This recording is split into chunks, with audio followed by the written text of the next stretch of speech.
Sports Podcast.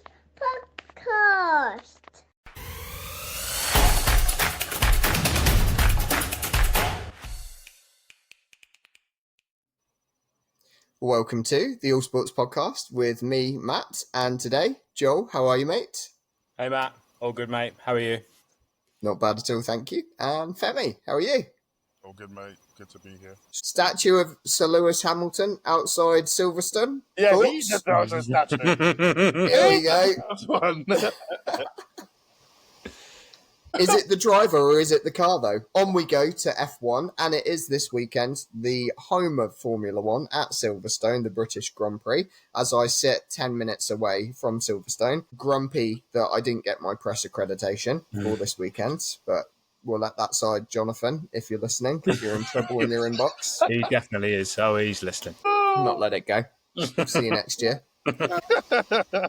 Anyway, we come into it off the back of, finally, Lando Norris putting his money where his mouth is and got the win over Piastri, over perfect Piastri this year.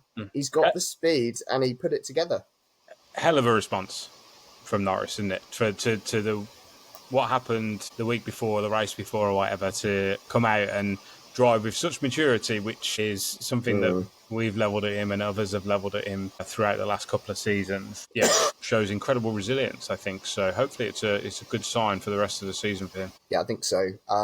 He obviously started first and finished first, and Piastri qualified third with Charles Leclerc qualifying second and finishing third. So they swapped positions. But it was, the McLarens walked away with it again. I think they lapped all but four other cars on the grid, which is disgusting. And the Mercedes were within split seconds of also being lapped. If there was another lap, they'd have also been overtaken. So it was just the Ferraris. That's the gulf between the McLarens and the rest of the field right now.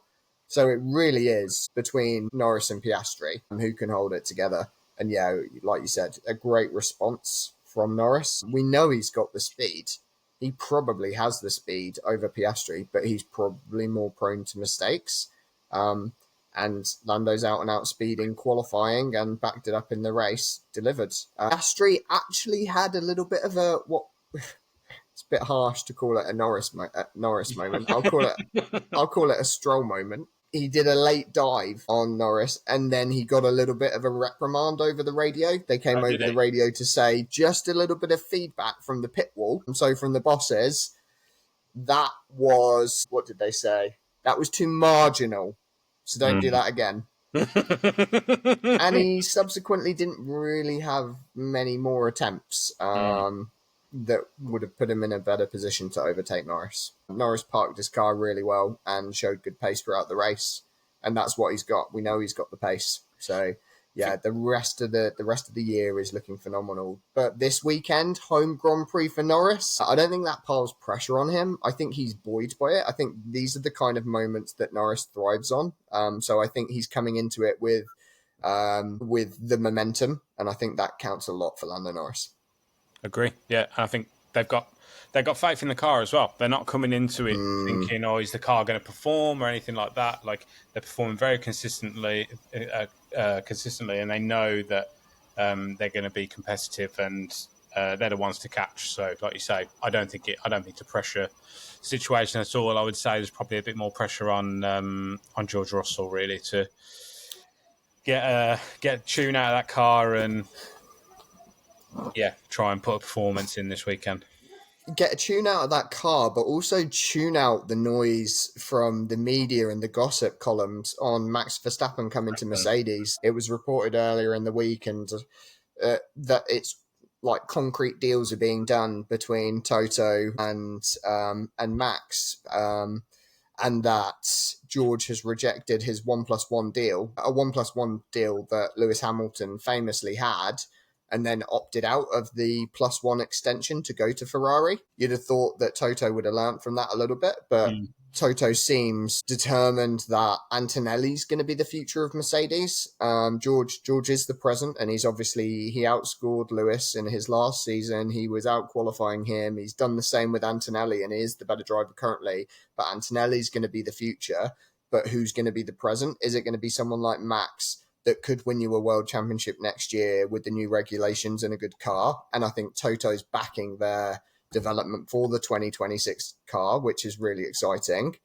Or is it with Mr. Consistent, George Russell, who he knows will mop up the points from the best of the rest, whereas Max could probably be challenging in this car. It's hard to know. It's all hypothetical. Yeah. But yeah, I think that's the noise that he has to tune out, is that there's conversations going on. Max is making no commitments in either direction, but has just said that he controls his own destiny. Rather than saying what he used to say about his contracts, that he's contracted to Red Bull, he's not speaking in those terms anymore. He's more speaking to he's in control of his own destiny. Interestingly, we've heard before about a clause in his contract that if going into the summer break he's fourth in the driver's standings or lower, then he can opt out of the contract.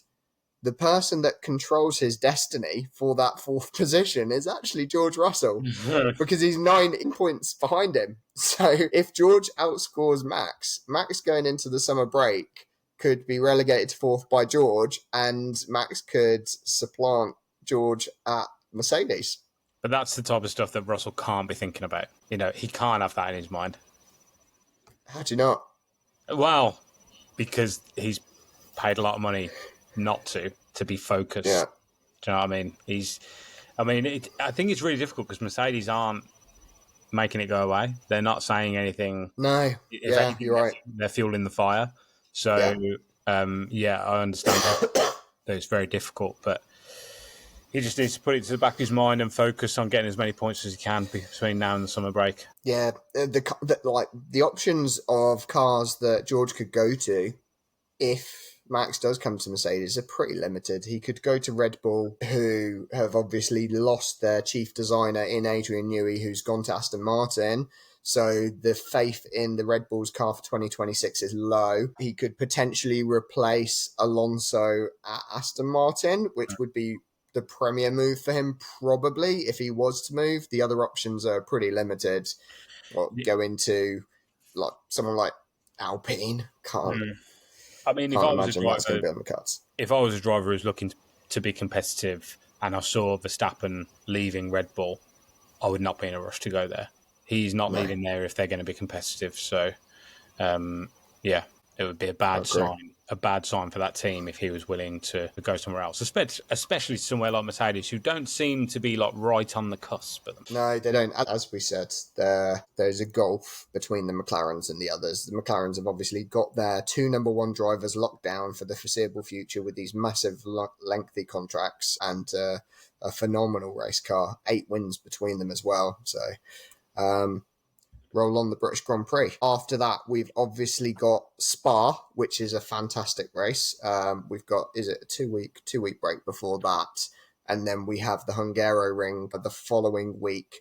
And then we've got the summer break. So we've got 2 races after the British Grand Prix to see where the cards lay and where the points lay before we go into the busy season for the trading window in the F1 teams. That's going to be exciting. If you've enjoyed listening along, you can like and subscribe on YouTube and Spotify. You want to get in touch, email us at allsportspods@gmail.com, and we will catch you on the next one. Cheers. Cheers, Matt.